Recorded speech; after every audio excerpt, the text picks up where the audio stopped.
10, versículo 16. E hoje eu quero falar, baseado na nossa série Uma Nova Aliança, sobre os cuidados que todo discípulo deve tomar. Os cuidados que todo discípulo deve tomar. Vamos orar primeiro. Deus, nós louvamos ao Senhor por Tua graça, pelo Teu amor e Tua misericórdia, Pai. Pedimos ao Senhor para que o Senhor possa nos orientar, para que o Senhor possa nos direcionar e para que o Senhor possa, Pai, nos levar para onde o Senhor quiser nos levar. Nosso ouvido está pronto, nosso coração, Pai, está receptível e nós queremos ouvir e compreender a Tua palavra. Nós queremos sair daqui nessa noite com o nosso coração convicto daquilo que o Senhor quer nos dizer e prontos, Pai, para executar a Tua palavra conforme o Teu desejo e a Tua vontade, em nome de Jesus. Amém. Mateus 10, 16 até o 24. A palavra do Senhor diz assim: Eis que os envio como ovelhas para o meio dos lobos. Portanto, sejam prudentes como as serpentes e simples como as pombas. Tenham cuidado com os homens, porque eles os entregarão aos tribunais e os açoitarão nas suas sinagogas. Por minha causa, vocês serão levados à presença dos governadores e reis, para lhes servir de testemunha a eles e aos gentios. Enquanto entregarem vocês, não se preocupem quanto o que vocês ou o que irão falar, porque naquela hora lhes será concebido o que vocês dirão. Afinal, vocês não estão falando, mas o Espírito do Pai de vocês é que vai falar no meio de vocês. Um irmão entregará à morte o outro irmão. O pai entregará o filho. Haverá filhos que levantarão contra os seus pais e os matarão. Todos odiarão a vocês por causa do meu nome. Aquele, porém, que ficar firme até o fim, esse será salvo. Quando, porém, perseguirem vocês numa cidade, fuja para outra, porque em verdade lhes digo que não terão percorrido as cidades de Israel até que venha o Filho do Homem. O discípulo não está acima do seu mestre, nem o servo acima do seu senhor. Basta ao seu discípulo ser como seu mestre, e ao servo ser como o senhor. Se chamaram o dono da casa de Belzebu, quanto mais os membros da sua casa. Na semana passada, irmãos, nós vimos referente à multidão que acompanhava Jesus. E dessa multidão foram chamados apenas 12 pessoas para caminhar mais próximo e aprender mais sobre essa missão que eles deveriam levar. E Jesus diz que eles deveriam pregar uma só mensagem, que era: arrependei-vos, porque é chegado o reino de Deus. E junto a isso, Jesus deu a eles o poder para curar enfermos e para expulsar demônios. E aí Jesus diz a eles: aqueles que os ouvirem, vocês, e essa palavra entrar no coração deles, que a paz que está em vocês, que possa entrar neles. Mas aqueles que ouvirem a vocês e não derem ouvido à mensagem que vocês estão pregando, sacuda as sandálias dos pés de vocês, quando saírem da casa, ou quando saírem da cidade, porque naquele dia haverá mais prudência, mais cautela de juízo para Sodoma e Gomorra do que para essas pessoas. E por quê? Porque Sodoma e Gomorra não foram expostas ao Evangelho. Aquelas pessoas sim. Sodoma e Gomorra não tiveram alguém pregando que era chegado o reino de Deus. Eles só foram destruídos porque estavam pecando demais. Aquelas pessoas ouviram que o reino de Deus era chegado. Então Jesus diz: para Sodoma e Gomorra haverá mais prudência, haverá menos temor, menos terror do que para essas pessoas que não ouvirem o Evangelho. E durante todo o capítulo 10, além de Jesus chamar, na primeira parte do capítulo 10, chamar os discípulos para para pregar a palavra do Senhor para essas pessoas, Jesus também diz que eles teriam uma missão, e que essa missão deveria ser cumprida através da vida desses discípulos. E no dia de hoje, especificamente, nós vamos aprender três coisas. Três coisas. A primeira é que a missão de pregar o Evangelho, ela é nossa. Porém, o Evangelho tem dono. A primeira coisa que vamos aprender é essa. A missão de pregar o Evangelho é minha e sua. Mas o Evangelho e o dono dessa missão é um só. A segunda coisa que vamos aprender, que todo discípulo, todo aquele que nasceu de novo, ele deve cumprir essa missão de pregar o Evangelho.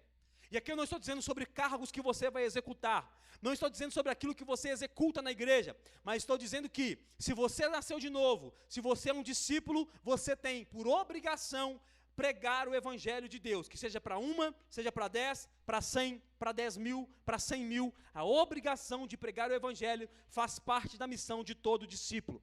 E a terceira coisa é que todo discípulo verdadeiro, uma hora, sofrerá dano por ter cumprido ou por estar cumprindo essa missão. Então essa missão tem dono, nós devemos executar essa missão, mas não se engane, por quê? Porque uma hora, nós como discípulos do Senhor, e eu estou dizendo isso não como uma percepção apenas dos meus olhos, mas biblicamente dizendo que está chegando a hora em que nós sofreremos grandes danos, porque apenas servimos ao Senhor.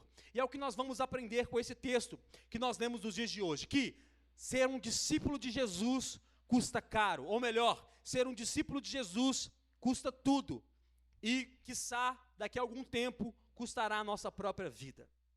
E a primeira coisa que Jesus diz é que Ele está enviando pessoas, e Ele diz também para qual local Ele está enviando esses discípulos. Olha só o que diz o versículo 16, com sua Bíblia aberta. Eis que eu vos envio como ovelhas para o meio dos lobos.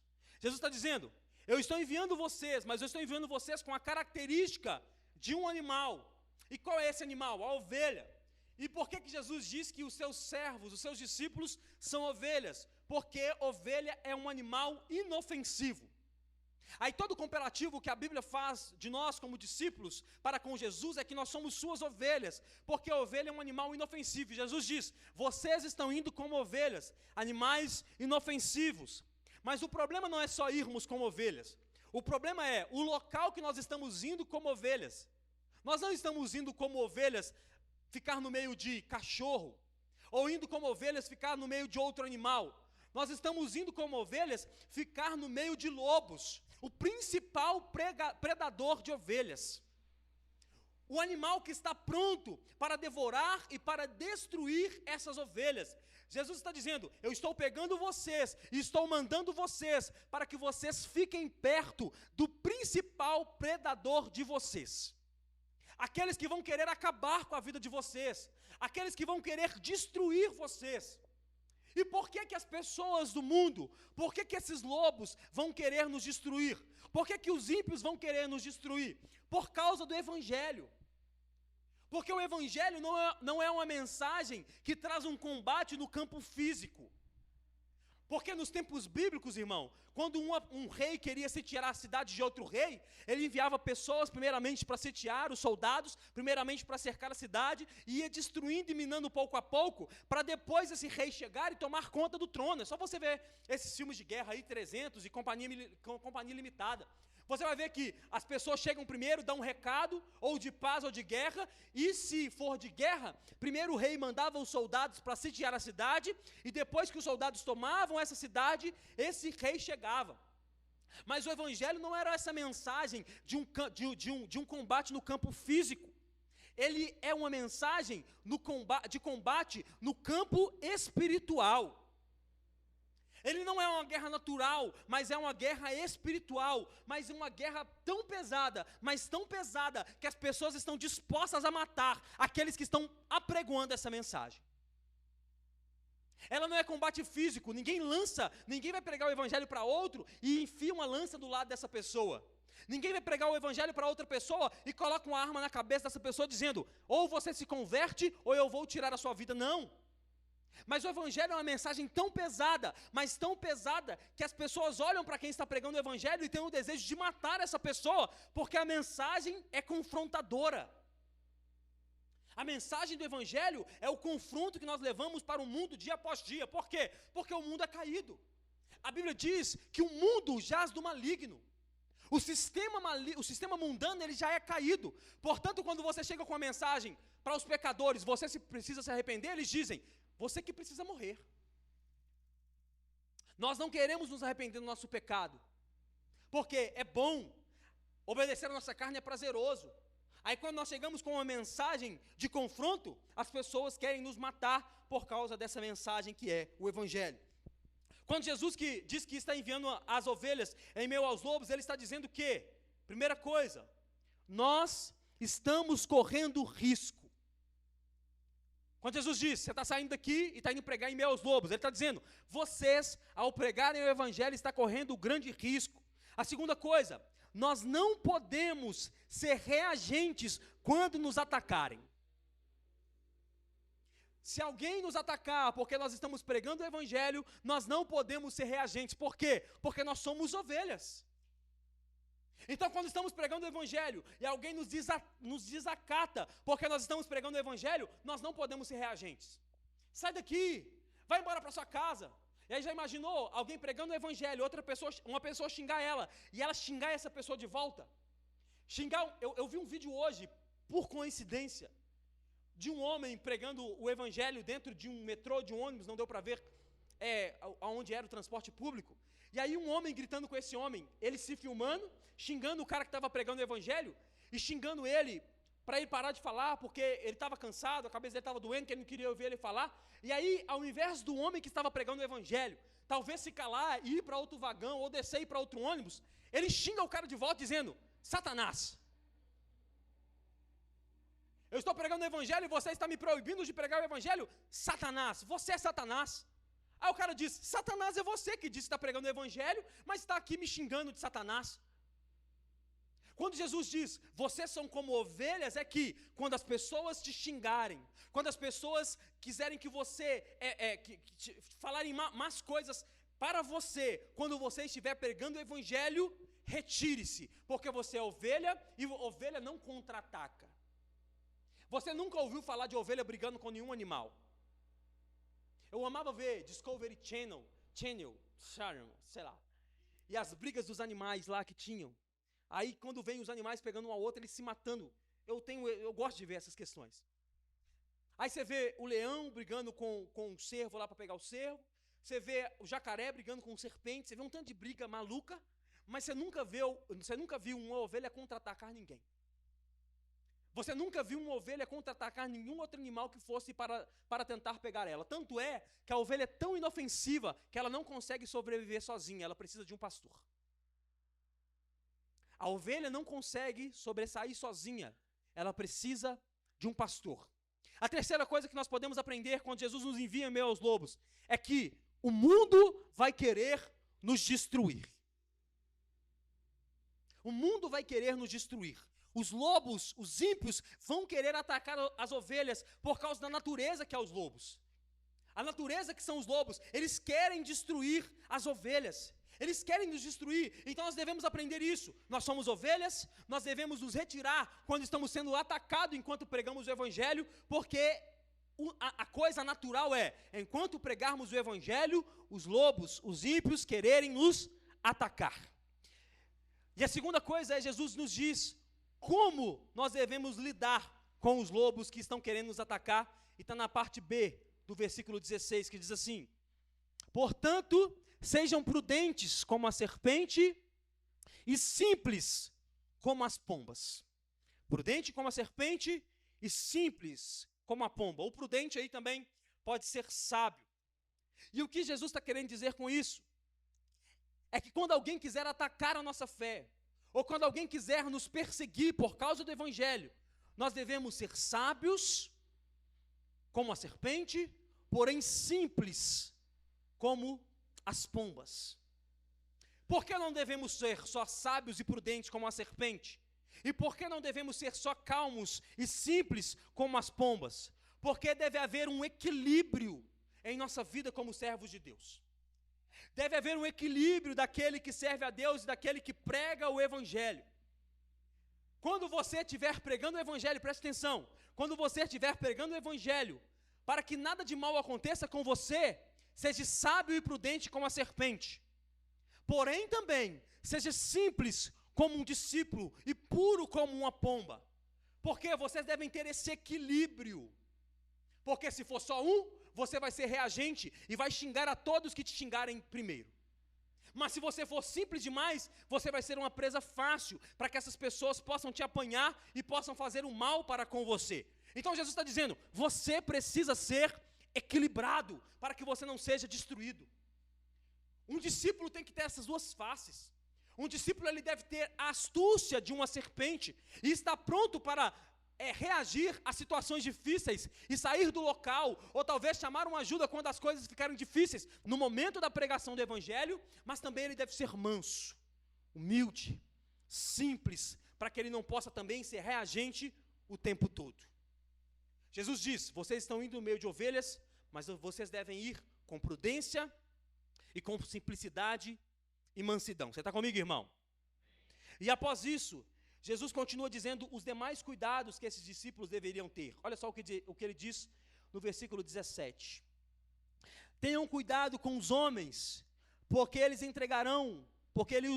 os entregarão aos tribunais e açoitarão nas sinagogas. Olha o que Jesus está dizendo, irmão. Mesmo com todo o cuidado que vocês possam ter, é inevitável que vocês passem por esse tipo de provação. Um discípulo de Jesus, possivelmente você não viu isso porque nós estamos no Brasil, e aqui ainda o Evangelho é livre, mas se você der uma busca simples no Google, você vai olhar o Evangelho no Oriente Médio, e as pessoas nesse exato momento estão sendo entregues nos tribunais para serem julgados pelos ímpios. E Jesus está dizendo, os homens irão condenar vocês, os homens irão açoitar vocês, os homens vão querer inquirir vocês e vão querer jogar vocês na prisão e quem sabe matar vocês. Mas o que nos anima isso, irmão? Preste atenção. O que nos anima é que o Evangelho sempre custou um preço de sangue. Tanto é que o princípio do Evangelho foi derramamento de sangue. Como? Jesus morrendo na cruz do Calvário, entregando o seu sangue por nós. Mas após a morte de Jesus, o Evangelho, a condução do Evangelho sempre foi por meio de sangue. Olha só o que Tertuliano, um dos pais da igreja do século III, disse: o sangue dos mártires é a semente que pavimenta o terreno dos cristãos. O sangue dos mártires é a semente que foi lançada. Caía o sangue dos mártires na terra, é sinal de crescimento da igreja. A igreja foi pavimentada por cima do sangue dos mártires. Sempre houve sangue. Quando se trata de evangelho, sempre houve sangue. As pessoas nunca gostaram do evangelho. As pessoas nunca gostaram dos cristãos. Preste atenção. Até o século III, o preço para se tornar cristão, a maioria das vezes era morte. Até o século III da igreja, o preço por se tornar cristão, a maioria das vezes era morte. Tanto é que, biblicamente falando sobre as mortes historicamente falando sobre as mortes dos discípulos, apenas João, que tentaram martirizar de tudo quanto é forma. Por exemplo, esquentaram um caldeirão de água de óleo fervendo e jogaram ele lá dentro, mas não morreu. A história diz que talvez ele possa ter encolhido um pouco, mas não morreu. Aí Domiciano tira ele do caldeirão quente, pega ele, joga na ilha de Patmos e deixa ele lá por um tempo. Lá ele escreve o Apocalipse. Aí, mesmo assim, vendo que ele não morreu, tira ele de lá também e deixa ele em Éfeso. Mas o restante era tiro, porrada e bomba. Até o século III, a igreja foi construída debaixo de sangue. Aí depois do século III, a igreja se une ao Estado. E aí fica do século III até o século XV, até a reforma protestante, até o século XIII, na pré-reforma, onde os homens voltaram a querer usar a Bíblia como princípio de sua fé, e grandes homens também foram martirizados porque pregavam a inerrância das Escrituras. E até nos dias de hoje, milhares de pessoas morrem por causa do Evangelho. Olha só o que diz o relatório de 2022, da Portas Abertas, talvez o maior grupo missionário que existe no Brasil hoje. na janela 1040 lá, dos países mais perseguidos do mundo. Olha só o relatório deles. As Portas Abertas relata que no período examinado pelo relatório, 5.898 cristãos foram mortos em um ano.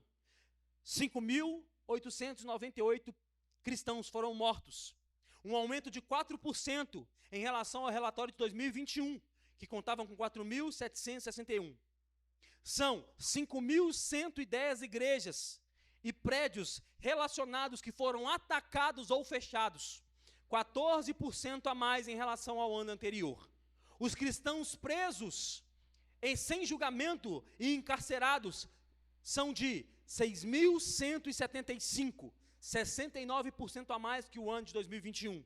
O número mais alarmante é de cristãos sequestrados, de 3.829, 124% a mais do que no ano de 2021. Eu não estou falando da era do princípio da igreja. Eu não estou falando dos tempos bíblicos. Eu estou falando que agora, nesse exato momento, pessoas estão presas por amor a Cristo Jesus. Faz a conta básica, pega 5.000 e pouquinho, divide por 300 e pouquinho, vai dar 20 e poucas pessoas morrendo por dia. 20 e poucas não, né? 20 e poucas pessoas morrendo por dia. Se eu não sei fazer a conta, se é 20 a 200, não sei. Mas faz essa conta básica. Pessoas estão morrendo hoje por amor a Cristo Jesus. E aí isso aqui talvez seria um recado para a igreja brasileira, de que nós não somos chamados para ser o açúcar da terra, e sim o sal. As pessoas dizem, não, mas a igreja tem que despesar a mensagem. Não. A mensagem da igreja sempre foi a mesma, e a mensagem é pesada. Spurgeon dizia isso, nós não somos o caramelo da terra. As pessoas não têm que olhar para a igreja e achar ela docinha, as pessoas têm que olhar para a igreja e achar ela salgada, uma mensagem ruim de digerir. Por quê? Porque o evangelho é pesado, ele pode custar a nossa vida. O evangelho é pesado, ele pode custar a nossa paz. O evangelho é pesado, ele pode custar as nossas amizades. O evangelho é pesado, ele pode custar o nosso trabalho. Mas em contrapartida, o evangelho é a única mensagem que pode transformar a vida do homem radicalmente. É a única mensagem que pode transformar a vida do homem radicalmente. Olha só o que diz Romanos capítulo 1, versículo 16. Porque não me envergonho do evangelho de Cristo, pois é o poder de Deus para a salvação de todo aquele que nele crê, primeiro do judeu e depois do grego. Esse é o evangelho, que custa sangue, mas é a mensagem que não contém. É o poder de Deus.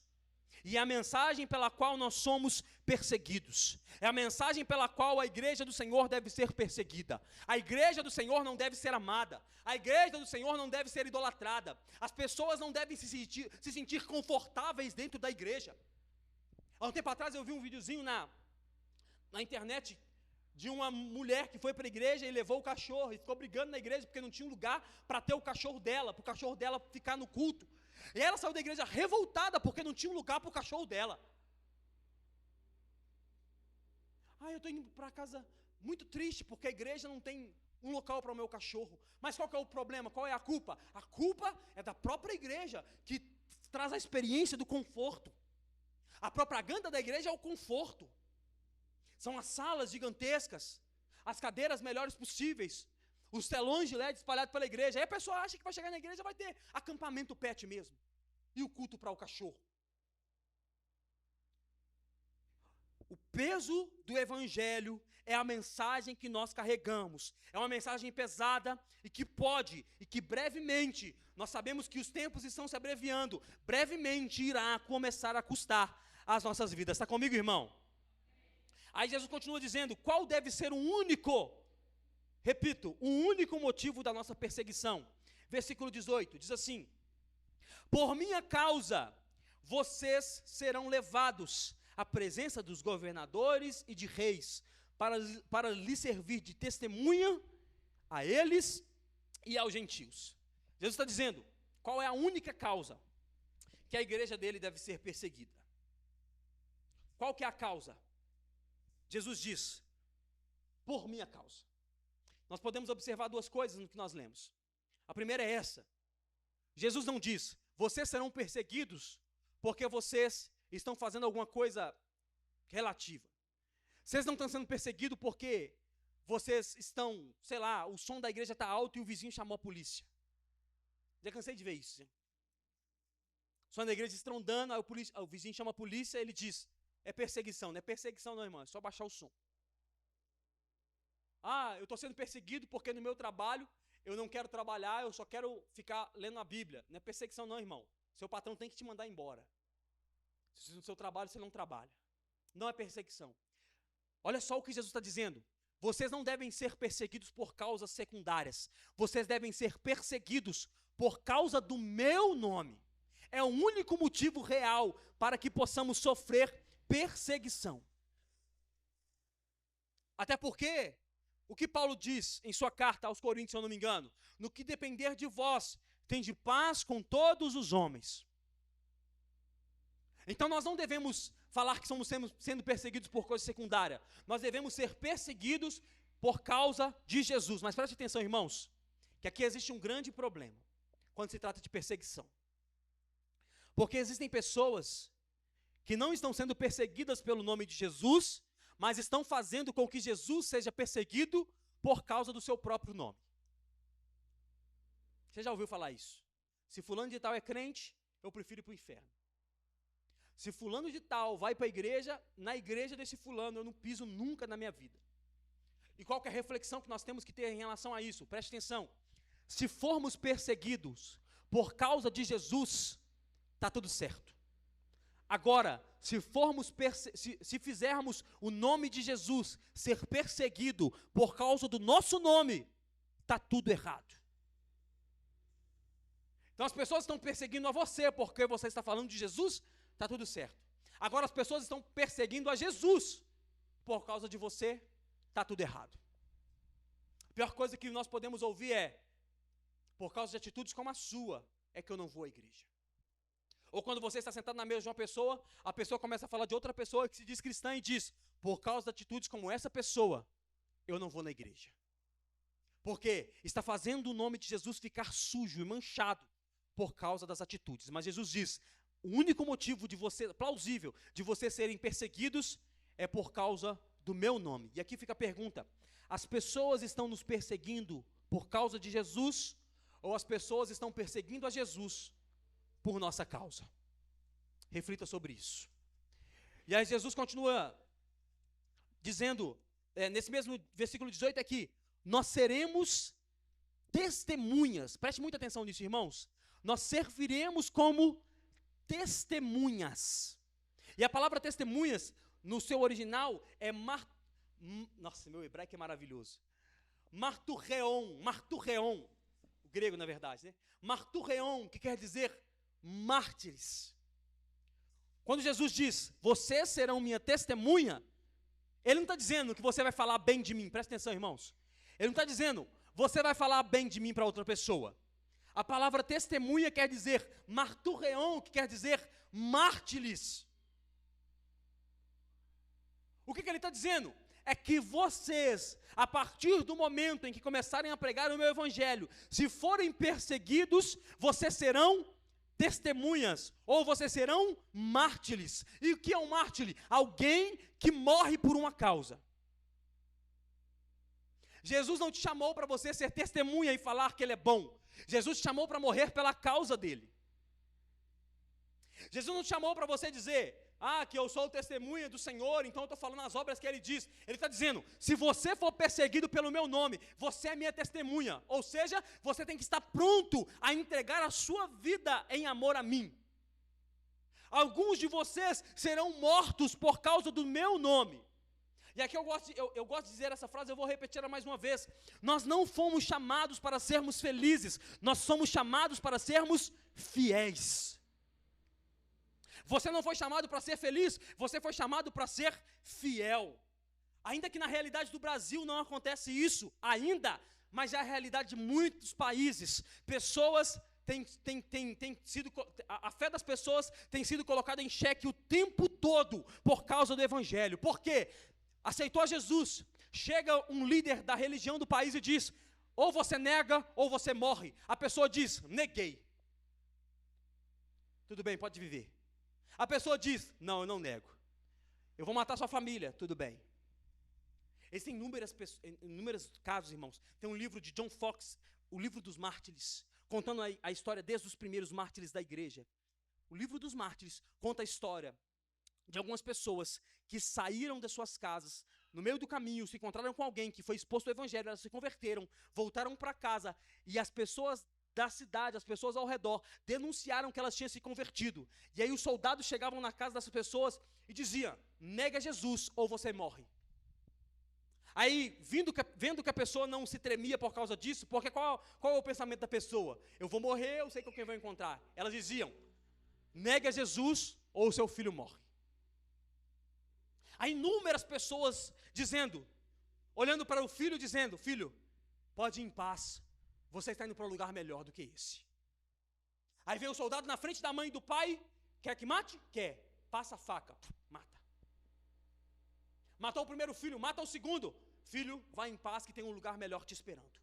Chama o filho, não vai negar? Não, seu próximo filho vai. Tudo bem, filho, o Senhor está te esperando. Matar o outro filho, matar todo mundo, matar os filhos, matar o marido ou a esposa da pessoa para que ela pudesse negar o evangelho e a pessoa dizer não. Eu estou convicto da fé que eu estou pregando. Eu estou convicto do lugar para onde eu estou indo. Eu sei para onde eu estou indo. E nesse exato momento, irmãos, pessoas estão perdendo a vida em guilhotinas, pessoas estão perdendo a vida com faca em seu pescoço, pessoas estão sendo colocadas em paredão, tomando tiro nesses paredões, matando servos de Deus, simplesmente porque não negaram o evangelho e entenderam que Jesus não nos chamou para sermos felizes, Ele nos chamou para sermos fiéis. Testemunhas, mártires, custe o que custar, inclusive a nossa vida. E aí aqui fica a pergunta, e se isso acontecesse conosco hoje, qual seria a nossa resposta? Se hoje, alguém tinha um teatro antigamente na igreja, eu lembro, milhares de igrejas com esse teatro, que rolava um culto, aí do nada colocavam pessoas vestidas de soldado, encapuzado, e entravam nas igrejas com armas fictícias para pressionar as pessoas, dizendo, negue Jesus ou morra, aí vem uma pessoa correndo e tal, num teatro fictício, mas imagina se isso acontecesse agora, irmãos, em nosso meio, como acontece em vários países perseguidos, as pessoas têm que congregar em igrejas submersas, em igrejas em banheiro, em igrejas em porões, porque o evangelho é proibido, e se pegar, as pessoas são mortas. Aonde a Bíblia, se pegaram uma pessoa com a Bíblia, ou pegaram uma pessoa com um tablete de droga, o tablete de droga dá menos cadeia do que a Bíblia Sagrada. O tablete de droga, a pessoa pega uma cadeia lá e depois sai. A Bíblia Sagrada condena pessoas à morte. Aí fica a pergunta, irmãos, se isso acontecesse conosco hoje, se alguém nos pressionasse e dissesse, ou você serve a Jesus e morre, ou você nega a Ele, qual seria a nossa resposta? Aí Jesus continua nos orientando, dizendo como deverá ser a nossa defesa. Olha só o que diz o versículo 19 e 20.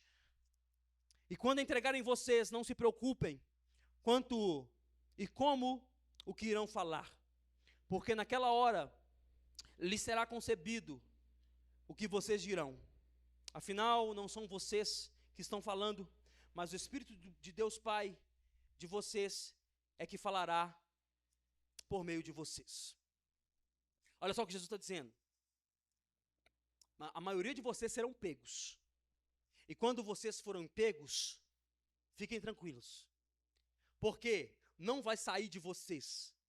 É o Espírito Santo que vai usar vocês para falar. E aí nós podemos ver isso lá no livro de Atos, no capítulo 7. Eu te recomendo chegar em casa e ler. É a história de Estevão, o primeiro mártir da igreja.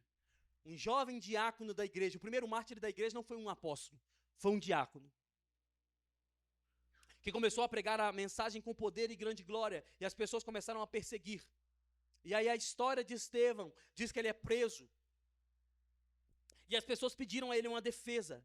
E aí na defesa de Estevão, no capítulo 7, ele prega um dos sermões mais impactantes da história da igreja. Porque o Espírito de Deus falava através dele.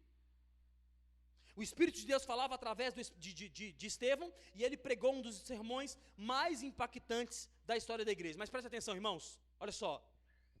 Algumas pessoas podem ouvir isso e pensar que porque é o Espírito de Deus que está falando, todas as vezes que o Espírito de Deus falar, as pessoas vão ser livres, porque o Espírito de Deus está falando. Jesus não disse isso. Ele diz que o Espírito de Deus irá falar por vocês. Porque Estevão, por exemplo, o Espírito de Deus falou por ele, mas ele acabou morrendo do mesmo jeito. O Espírito de Deus usou a vida dele, mas ele acabou morrendo do mesmo jeito. Mas olha só a morte do homem de Deus. Está lá em Atos capítulo 7, versículo 54. Que diz assim: ouvindo eles isto, depois ele pregar o sermão, né? Ouvindo eles isso, enfureceram-se no seu coração, rinhavam os dentes contra ele. Mas Estevão, cheio do Espírito Santo, fitou os olhos no céu e viu a glória de Deus e Jesus que estava à sua direita, e disse: eis que vejo os céus abertos e o Filho do Homem em pé à direita de Deus. Eles, porém, clamando em alta voz, taparam os ouvidos e, unânimes, arremeteram contra ele e, lançando para fora da cidade, o apedrejaram. Olha só, irmãos, um homem de Deus pregando o Evangelho, e depois dele pregar o Evangelho, as pessoas podiam pensar: o Espírito de Deus falou, agora então eles vão deixar de matar. Não. Estevão diz: está tudo bem, gente, eu sei para onde eu estou indo. Aí a palavra de Deus diz que ele olha para o céu, e como o primeiro mártir da história, como o primeiro homem que iria inaugurar o céu como um mártir, ele olha para o céu e de repente ele vê Deus e Cristo, a imagem, Cristo em pé, ao lado de Deus Pai, pronto para o receber. E aí a Bíblia diz que enquanto ele estava falando isso, baseado no Espírito Santo, as pessoas tapavam o ouvido. Como é que uma mensagem dessa é carinhosa, irmãos? Como é que uma mensagem dessa acarecia o coração das pessoas, dizendo: não, nós temos que ser mais leves. As pessoas não conseguiam ouvir a mensagem de Estevão. As pessoas tapavam o ouvido dizendo: nós não suportamos ouvir o que esse homem está falando, portanto, a única solução que temos é apedrejá-lo. Eu ouvi um pastor falar disso há um tempo atrás, dizendo que o que aconteceu com Estevão foi o mesmo que aconteceu com Jesus. O quê? Que eles olhavam para Jesus e viam tanta luz em Jesus, que eles decidiram: ou nós apedrejamos, ou nós aceitamos a mensagem dele. O que é mais fácil? Vamos apedrejá-lo. Olharam para Estevão, viu o rosto dele brilhando, a voz ecoando como do Espírito Santo, taparam os ouvidos dizendo: nós não conseguimos escutar isso, portanto vamos matá-lo. Mas um homem de Deus, ele não morreu triste porque estava pregando o Evangelho. O homem de Deus não morreu triste porque as pessoas apedrejaram e não aceitaram o que ele estava falando. Porque no momento da sua morte, ele viu Deus e Jesus Cristo em pé ao seu lado, esperando ele chegar. Preste atenção, irmãos, nós somos a habitação do Espírito Santo e ele vai nos usar como porta-voz, se por acaso chegar o momento de morrermos por sua causa. Após isso, Jesus diz que sofreremos outro tipo de perseguição, mas devemos persistir. Versículos 20 e 21 diz assim: afinal, não são vocês que não são vocês, na verdade 21, né? 21. Um irmão entregará a morte a outro irmão, e o pai entregará o filho. Haverá filhos que se levantarão contra seus pais e os matarão. Todos odiarão a vocês. Todos odiarão a vocês por causa do meu nome. Aquele, porém, que ficar firme até o fim, será salvo. Olha o que Jesus está dizendo. Não vai ser só os de fora. Não vai ser só os ímpios. Um irmão vai entregar outro irmão. Por quê? Porque chega em casa e diz: o seu irmão ou o seu pai converteu-se a Cristo. Ou você entrega ou você morre. Um ímpio vai dizer o quê? Que mate. Que mate. Aí Jesus está dizendo: um irmão vai entregar um irmão, um filho vai entregar o pai, e um pai vai entregar o filho. Mas preste atenção, isso aqui não é briga por causa de cotidiano. Isso aqui não é briga por causa de lote de pai, de vô e de mãe, né, que é a maior causa de briga hoje nas famílias, a briga do lote. Mas está dizendo, não é uma briguinha qualquer, é uma briga por causa do Evangelho, irmãos. É uma briga porque alguém resolveu se converter ao Senhor. E eu repito isso, no Oriente Médio hoje acontece diariamente. Filhos são colocados para fora de suas casas após a conversão. Pais denunciam os filhos, filhos denunciam os pais. Por quê? Porque o Evangelho é uma ofensa ao mundo.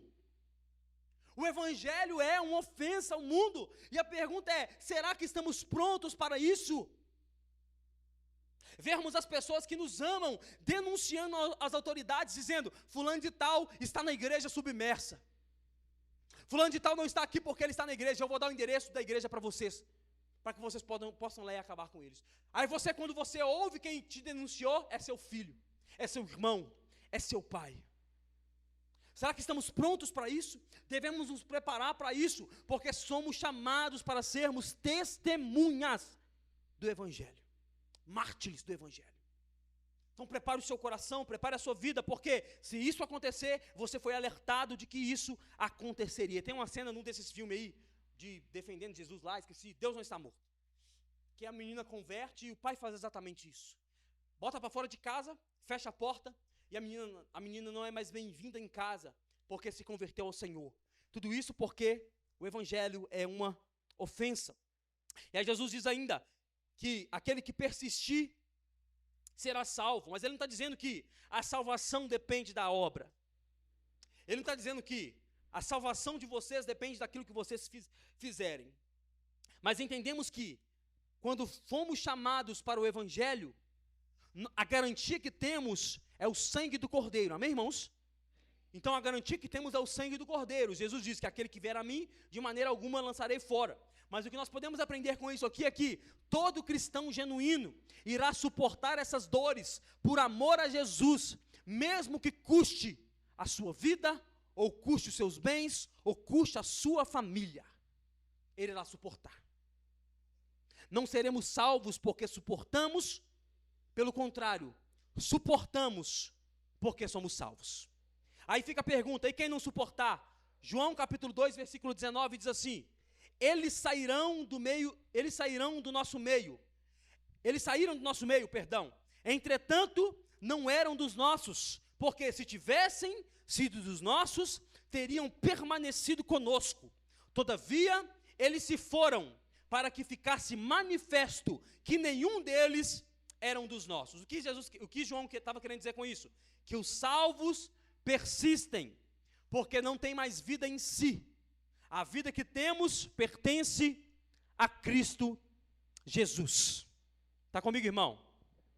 E em seguida Jesus diz que, se possível, devemos fugir. Eles deveriam fugir até que o Senhor se manifestasse. Versículo 23. Diz assim: quando, porém, perseguirem vocês numa cidade, fujam para outra, porque em verdade lhes digo, que não terão percorrido a cidade de Israel, até que venha o Filho do Homem. O que eles estão dizendo? Dizendo, eu ainda não me manifestei como o Filho do Homem, o Filho de Deus ressuscitado. Então, até que vocês acabem de pregar, eu ainda não terei me manifestado de forma glorificada. Então, até que isso aconteça, fuja o máximo que vocês puderem. A prova disso é que nós não ouvimos falar de martírio antes que Jesus, no período que Jesus ainda estivesse no meio deles. Nós não vimos ninguém morrer por causa de Jesus nos evangelhos. Nós vemos a primeira morte a partir de Atos. Mas após a morte de Jesus, muitos se tornaram mártires, e muitos continuam se tornando mártires por causa de Jesus. O próprio Pedro, a história de Pedro é algo magnífico, irmão. A história diz que ele estava pregando, e aí de repente o imperador começa a mandar matar todos os evangélicos, principalmente os discípulos de Jesus, e aí vem a ordem de Roma dizendo que iria pegar todos aqueles que estavam em Israel pregando o evangelho. Aí a igreja se reúne e diz a Pedro: Pedro, junte todas as suas coisas e vá embora da cidade porque eles querem te pegar. Aí a história diz que Pedro, afoito por causa disso, pega o cavalo, sobe no cavalo, e no jumento e começa a fugir da cidade. Quando ele está fugindo da cidade, a história diz que ele indo, de repente vem outra pessoa no jumento voltando para a cidade. Pedro indo e o jumento voltando. E a história diz que, quando eles olhavam um para o outro, Pedro olhou e reconheceu quem era.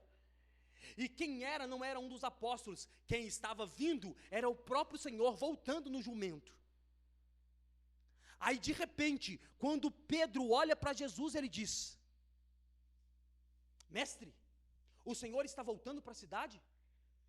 Aí a história diz que Jesus diz a Pedro: sim, estou voltando. Por quê? Porque você está fugindo.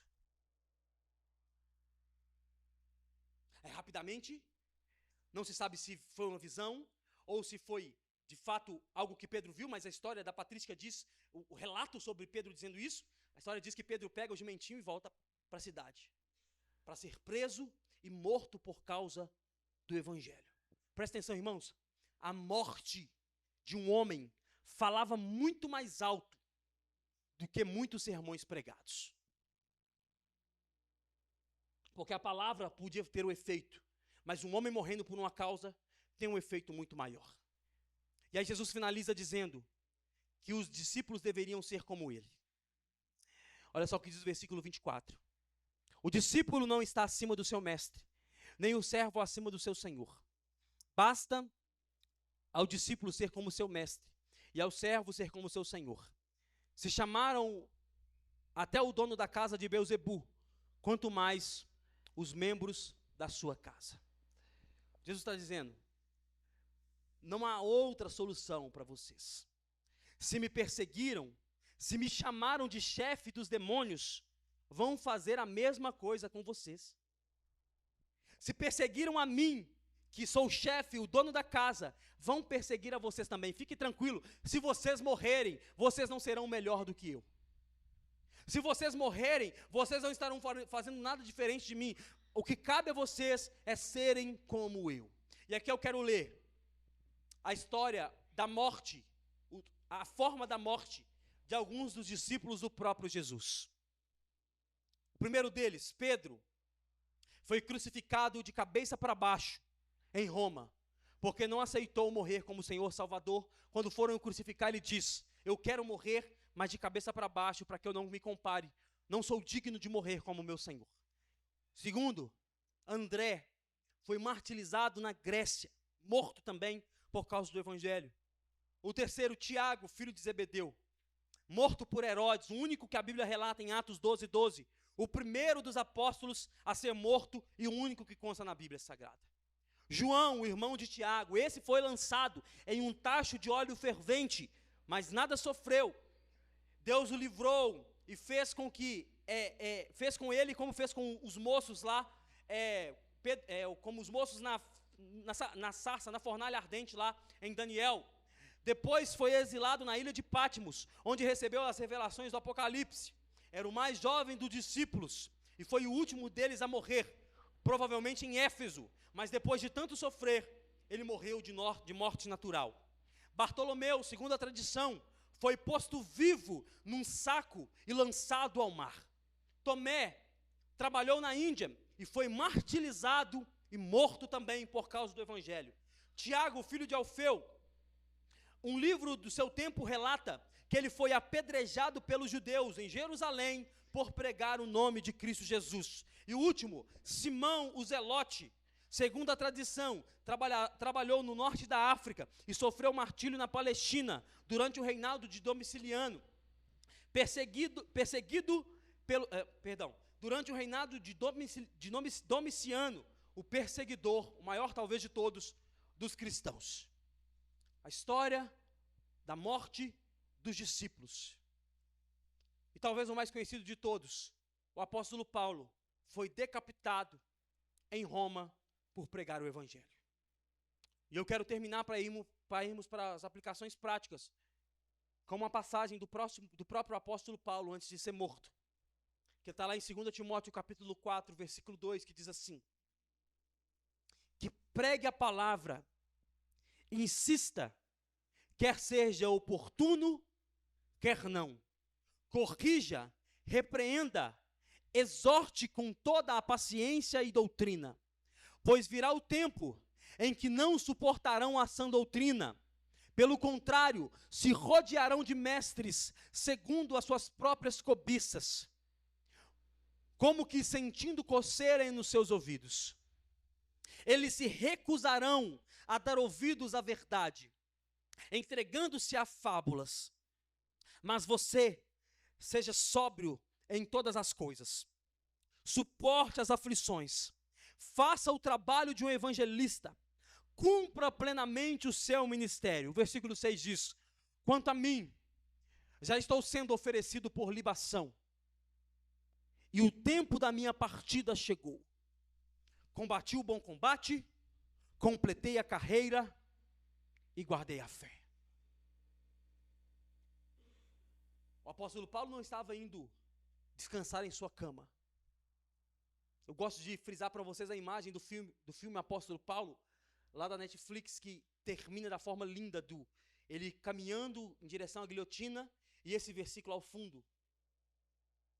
Enquanto ele caminha, o narrador vai dizendo: combati o bom combate, terminei a carreira e guardei a fé. E lá na frente, um soldado com a guilhotina preparada para arrancar a sua cabeça. O evangelho é a religião dos mártires. Se você está pronto para ser um cristão, você tem que estar pronto para perder a sua vida por algo maior. Vamos às aplicações práticas do que esse texto pode nos ensinar. A primeira delas é que nós devemos nos comportar como ovelhas em meio aos lobos, mesmo que isso nos custe tudo. O mundo está cheio de lobos que querem nos devorar, no trabalho, na escola, até mesmo na própria família. Mas nós devemos ser como ovelhas puras. Nós devemos não contra-atacar aqueles que estão nos atacando. Você não é filho de Deus, você não é servo de Deus, nada. Esse Deus não pode mudar a sua vida. Para que você vai na igreja todo final de semana? Filho de Satanás, para que você está fazendo isso? Nós devemos ser como ovelhas, baixar nossas cabeças e prosseguir o caminho. Porque a ovelha é inofensiva, mas ela tem um pastor. A ovelha é inofensiva, mas ela tem um dono. Se você for perseguido por sua fé, não volte atrás. Se você for perseguido por sua fé ou afrontado por sua fé, não afronte de volta. Porque você foi chamado para ser um discípulo. E um discípulo deve ser como o seu Senhor. Que a Bíblia diz que ele foi como ovelha muda ao matadouro. Ele diz isso lá no alto do monte, quando ele vai ser preso. Ele diz: se eu quisesse, eu rogaria ao Pai agora e desceria uma miríade de anjos e destruiria vocês. Mas não, pode me prender.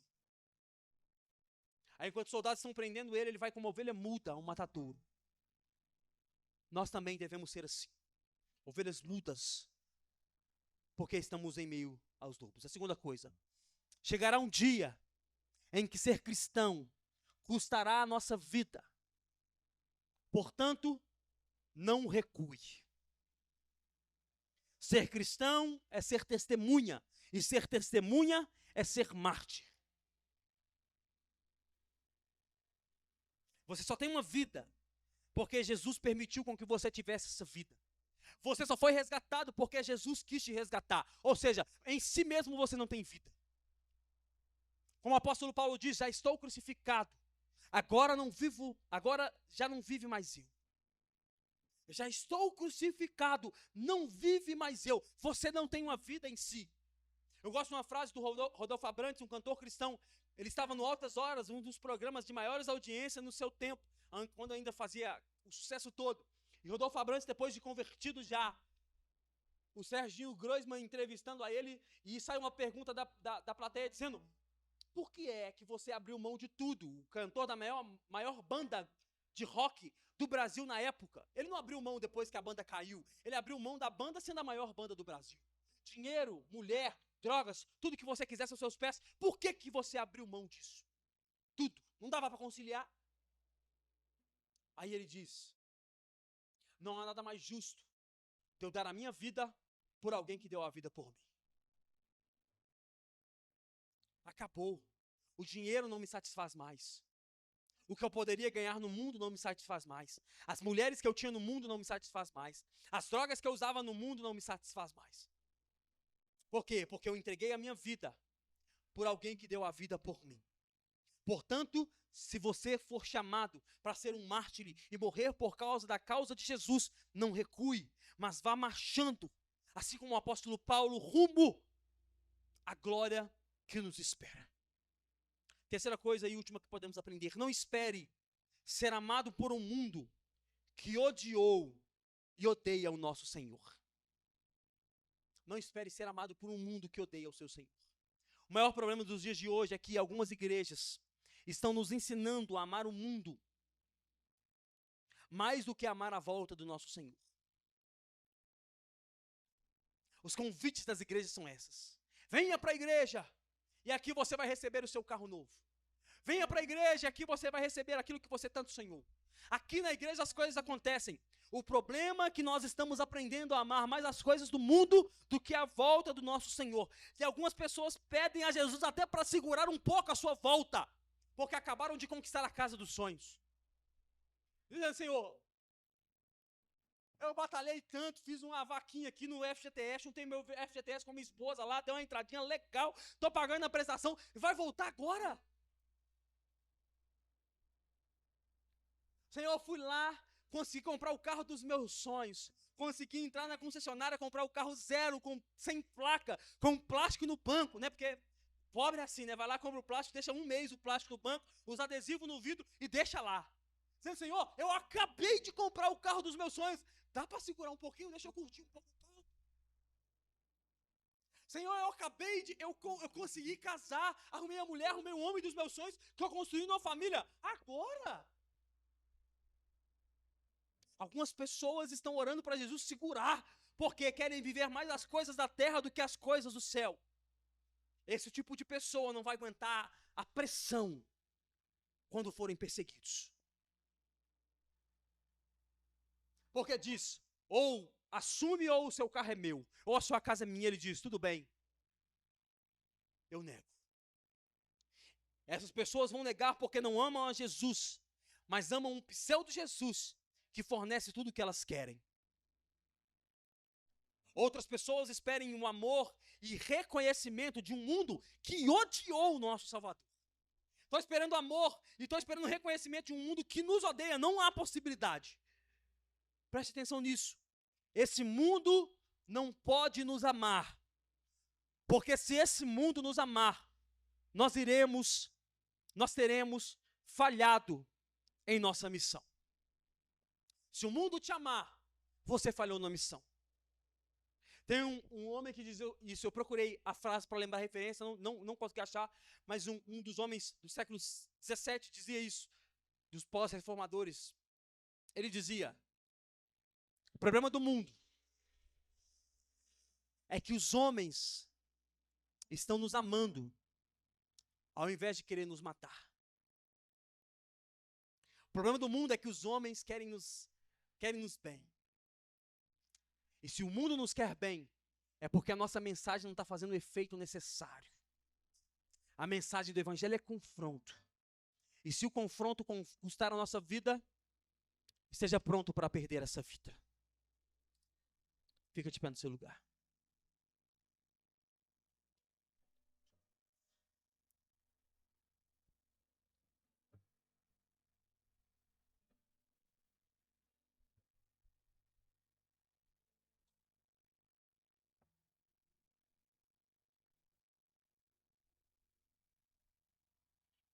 Quero orar com você agora.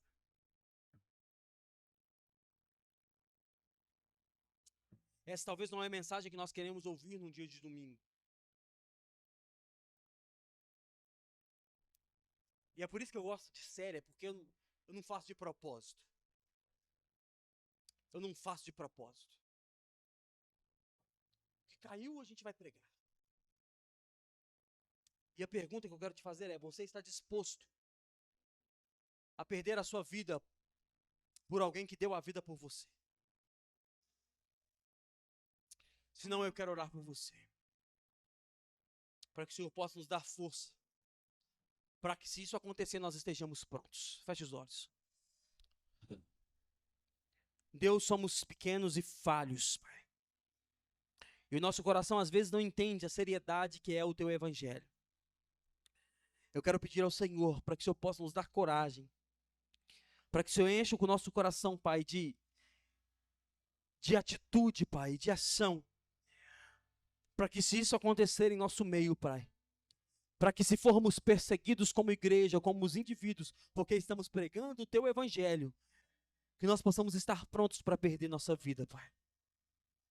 Enche nosso coração de alegria, para que esse momento para que se esse momento chegar, nós não fiquemos, Pai, tristes, mas possamos ficar alegres, porque nós estaremos partindo dessa vida para uma vida de verdade, Pai.